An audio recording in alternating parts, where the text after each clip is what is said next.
참 예수님 본당 신부입니다.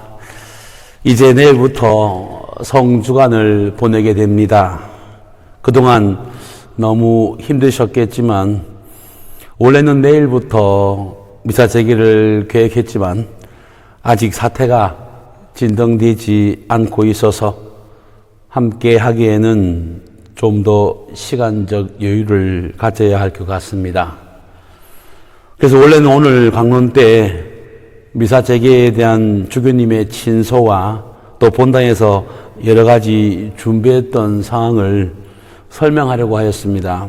그러나 4월 3일 금요일 하재평의에 다녀와서 미사 재개를 잠정적으로 연기하며 사회적으로 합의와 또 아이들의 건강과 안전이 보장되는 시기에 맞추어 함께 하기로 했습니다.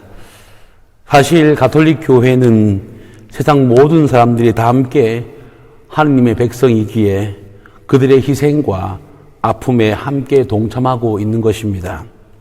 단순한 여론 때문에 시위를 잡는 것이 아닙니다. 교회에서 가장 중요한 미사인 부활대축일 미사를 우리 모두는 방송으로 함께 해야 하는 희생을 합니다.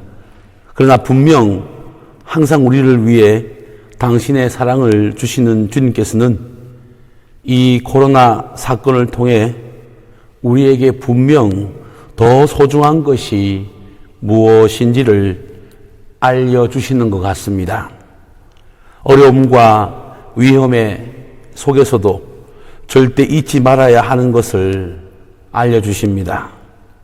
밀과 가라지는 처음 자랄 때에는 몰라도 추수 때는 표가 나는 법, 주님의 잔치에 초대받은 여러분들은 예복을 갖추고 잔치에 참여하셔야 할 것입니다. 저도 약 45일간의 시간 동안 여러분들을 보지도 못했지만 매일 강론글 준비하면서 가라지로 살지 않으려고 무척 애를 썼습니다. 그러다 보니 늘 말씀 안에서 만났기에 어색함 없이 여러분 모두를 기다립니다. 그러던 와중에 야한본당 신자분이 서울평화방송에 기고를 해서 인터뷰도 하는 영광도 누렸습니다. 진행자분이 묻더군요.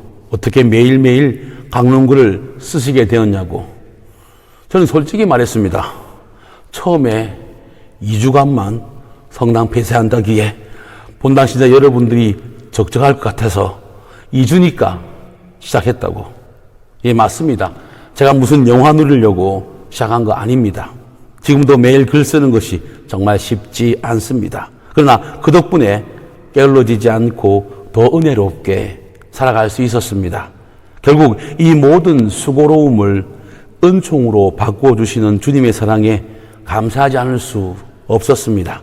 이제 만나는 그날까지 저는 더욱더 힘내서 봉헌할 것입니다. 그러니 여러분들도 함께 더 힘내시기 바랍니다. 사랑하는 야한본당 옹세 여러분, 오늘부터 시작되는 성주간은 그리스도의 순환을 기념하는 주간으로 주님 순환 성지주일부터 성토요일까지 한 주간을 말하며 교회 전례 주년의 가장 중요한 시기입니다. 사실 행렬 복음에서 사람들은 올리브 가지 손에 들고 예수님을 맞이하고 있지만 주님께서는 예루살렘에 들어감으로 인해서 어떤 일이 벌어질지 이미 다 예견하고 계십니다. 그래서 여러분 순환 예고를 통해서 당신이 짊어져야 할 십자가의 신비를 말씀해 주신 것입니다. 즉 십자가의 고통과 죽음을 겪으리라는 것을 잘 알고 계셨습니다. 연약한 인간의 육체를 지니신 당신의 몸으로 견디어내기에는 너무나도 큰 고통과 시련입니다.